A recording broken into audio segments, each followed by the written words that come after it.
Vamos falar hoje sobre capacitores. Nessa videoaula, a gente vai falar sobre o que são capacitores e como funcionam. Vamos falar também sobre exemplos de capacitores e aplicações. E, por fim, vamos fazer um modelamento matemático de capacitância e considerando diversas geometrias do capacitor. Para começar, o que são capacitores? Capacitor é um conjunto de condutores carregado com cargas e sinais contrários separar uma distância de uma da outra. Aqui no caso temos o condutor 1 aqui, e carregado com carga mais Q, e aqui temos o condutor 2 carregado com carga menos Q, e a uma distância de uma da outra. E aqui no meio temos o dielétrico ou isolante, que aqui no caso a gente estamos considerando de ar, mas só para ficar claro, esse dielétrico pode ser vidro, porcelana, óleo, entre outros isolantes. Então temos placa, isolante ou dielétrico, aqui temos placa de novo. Para efetuar o carregamento dessas placas, a gente vai submetê-las a uma diferença de potencial. Então, para isso, a gente vai ligar essa placa 1 no polo positivo da nossa bateria, enquanto que a gente vai ligar a nossa placa 2 no polo negativo da bateria. Nesse caso aqui, vai acontecer um tráfego de elétrons da bateria até essa placa 2. E nesse outro caso aqui, vai acontecer um tráfego, ou seja, um fluxo de elétrons da placa 1 até a bateria, fazendo com que essa placa aqui fique carregada positivamente, enquanto que essa outra aqui fica carregada negativamente.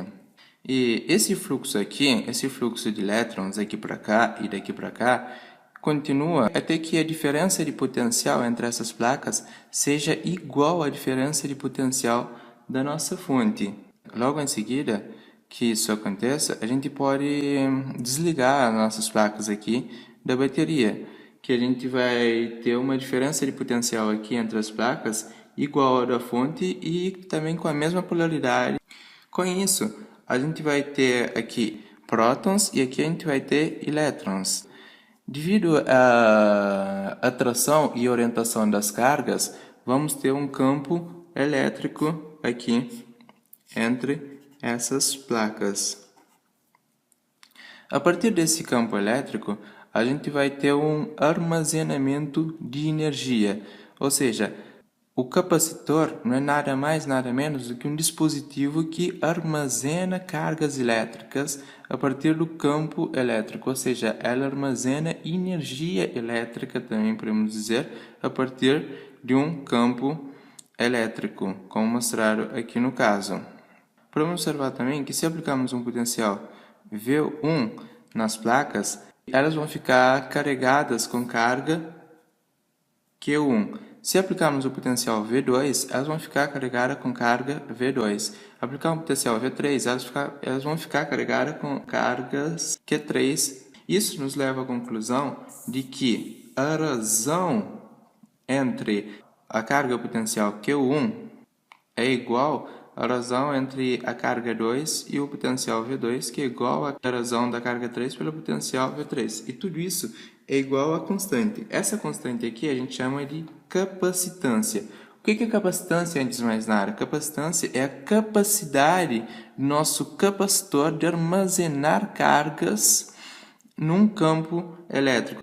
E também isso nos leva à conclusão que se aumentarmos aqui a nossa diferença de potencial, a carga na qual vai ficar acumulada nas placas vai crescer na mesma proporção.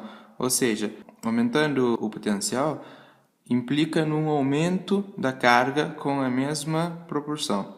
Essa constante aqui a gente chamou de capacitância, vai ficar a capacitância, que é igual a Q sobre V, e Q pela unidade internacional é denominada de Coulomb, enquanto que V, Volt. E Coulomb por Volt é denominada de Farad. Vamos falar agora sobre alguns exemplos de capacitores e aplicações. Temos capacitor eletrolítico, capacitor de poliéster, cerâmica e de mica. Capacitor eletrolítico, eles são indicados para circuito de corrente contínua e baixa frequência, podendo operar tanto para baixa como alta tensão. E os capacitores de poliéster, eles podem trabalhar a temperatura altas e tensões também muito alta. E o capacitor de cerâmica são usados para circuito de alta frequência e corrente contínua. E por fim, aqui temos o capacitor de mica. Ele é pouco usado hoje em dia, mas ele é utilizado em circuitos de precisões e alta frequência. Entre esses capacitores aqui, a gente divide em duas classes. Temos o capacitor eletrolítico, que ele é um capacitor que possui polaridade, enquanto que esses três aqui são os capacitores que não possuem polaridade. Aqui temos dois tipos de capacitores. Temos esse aqui, que é um capacitor eletrolítico, ele possui polaridade. O que significa isso? Significa que ele possui uma perninha na qual ele só pode ser conectado ao negativo, enquanto que a outra é só conectada ao positivo. Podemos ver aqui o sinal de menos. Esse menos aqui indica que essa perninha aqui só pode ser conectada no negativo. E esse outro aqui é apenas no positivo. Enquanto que esse outro aqui é um capacitor de poliéster. Ele não possui polaridade, então a gente pode conectar de qualquer forma. Pode ser aqui tanto no positivo quanto no negativo, e aqui também tanto no positivo quanto no negativo. Aqui pode-se observar que a gente tem algumas informações sobre ela. Temos o 0,39 microfarad. Isso significa que a capacitância dela é 0,39 microfarad, ou seja, a capacidade que ela possui de armazenar carga dentro dela. E o 250 volts é a tensão máxima que ela consegue operar sem se danificar. Enquanto que aqui também a gente tem algumas informações. A gente tem aqui o 100 microfarad, que é a capacitância dela, ou seja, a capacidade que ela possui de armazenar cargas. E temos aqui também uma informação muito importante aqui também, que é a temperatura, que é 85 graus Celsius aqui no caso, ou seja, é a temperatura máxima que ela pode trabalhar sem se danificar. E aqui também temos 100 volts também, que é a tensão máxima que ela pode operar. Normalmente, na literatura, a gente encontra os capacitores caracterizados por determinados símbolos. Temos esse aqui e temos esse outro símbolo. Esse símbolo aqui, podemos observar que é para capacitores que possuem polaridade. Pode observar que essa perninha do positivo só pode ser ligada no positivo, enquanto que essa aqui no negativo só pode ser ligada no negativo. Enquanto que aqui não possui polaridade, pode ligar esse aqui tanto no positivo quanto no negativo, esse aqui também tanto no positivo quanto no negativo. E a unidade que mede os capacitores é o farad. E como o farad é uma unidade muito grande, normalmente a gente encontra em múltiplos de farad, como sendo microfarad, nanofarad e picofarad e assim por diante. Vamos falar agora sobre algumas aplicações do capacitor. Só para vocês terem uma ideia, o capacitor é um dos componentes mais utilizados dentro da eletrônica. Eles estão tanto dentro do seu celular, tablet, computador, aparelhos domésticos, até enormes máquinas geradoras de energia que chegam até a sua casa. Aqui no primeiro exemplo temos os sensores. Um exemplo do sensor é a tela touchscreen capacitiva do seu celular. E pelo segundo aqui temos divisor de frequência em sistemas de áudio. Como sabemos, um bom sistema de som deve ter pelo menos dois alto-falantes, um para os graves e outro para a faixa restante de médios e agudo. E quem faz essa divisão de frequência é um filtro na qual possui capacitor na sua composição. E no terceiro aqui temos um sintonizador de rádio. Quando a gente pega o nosso rádio e deseja ouvir uma determinada estação, quem está fazendo na realidade, a gente está variando um capacitor dentro dela, que chama de capacitor variável. E por fim, temos os osciladores, que são bastante usados no campo de telecomunicações, entre outros. Só fazendo uma pequena analogia aqui para ficar mais claro a função dos capacitores, imagine que, por exemplo, você tem qualquer aparelho que possui um processador.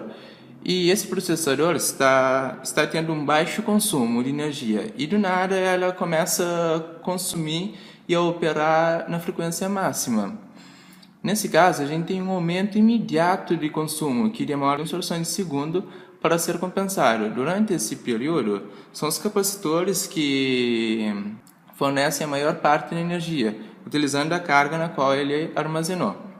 Então, podemos dizer que os capacitores permitem armazenar pequenas quantidades de energia absorvendo variações na corrente e entregando um fluxo estável para os componentes ligados a ele.